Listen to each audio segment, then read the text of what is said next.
Hello guys! Samahan nyo kaming mag-midnight snack. Ay dinner pala ng chicken grilled at fried rice dito sa Abu Dhabi, UAE.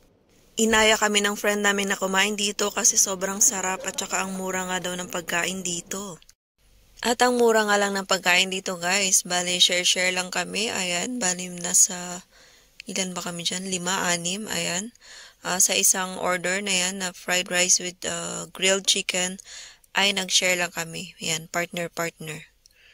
At ang isang order nga guys ay nasa halagang 22 dirhams lang na pwede na siya for good for 2 para sa mga hindi masyadong matakaw. At kung matakaw ka naman, sige orderin mo ang isang order at talagang mabubusog ka kahit hanggang bukas. Meron nga rin silang mga side dish na gulay at meron pang fruits at maraming sauce. At kapag may ganitong ngang ayaan guys, ay wala na munang diet. Syempre minsan lang to. O gaano kadalas yung minsan ang kumain, ang magmukbang.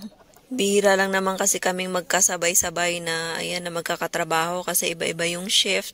At ayan nga, sa wakas ay natuloy din ang plano. Mahirap talaga magplano ng matagal kasi pagdating ng panahon ay pagdating ng araw or ng nung time na magkikita kayo ay kung ano nang nangyayari na dahilan.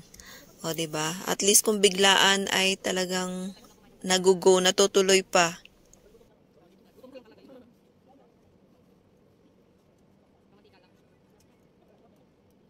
At may dalang pansit nga pala yung kasama namin dyan guys kasi day off niya at sabi niya kasi may luto daw siyang pansit.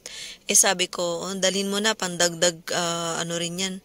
Pangdagdag pangkain para konti na lang orderin natin. O, diba? Tipid hacks na naman. Nakaka-enjoy talaga kumain kapag ang dami nyong sabay-sabay, ayan, nagkukwentuhan, nagkukulitan habang kumakain. Kaya naman di mo na napansin ang dami mo nang nakain na ubos mo na yung pagkain. O, 'di ba? Sobrang sarap naman kasi niya. Ayan, minsan lang yan, chicken grilled with fried rice. Ayan, parang Pinoy lang yung lasa niya. Parang Pinoy food lang ang lasa niya. At dito nga lang yan guys sa may Cheeky's Restaurant. Dito lang yan sa may tourist club between Hamdan Street and Electra Street, Abu Dhabi, UAE. Ayan, maraming branches yan. Search nyo na lang siya. At ayan na nga, syempre may selfie-selfie rin pag may time para may bring back memories and the memories. Di ko na alam ang lyrics, ayun lang. Thank you so much for watching. Please heart, comment, and follow my FB page, Chan Vlogs page. Bye!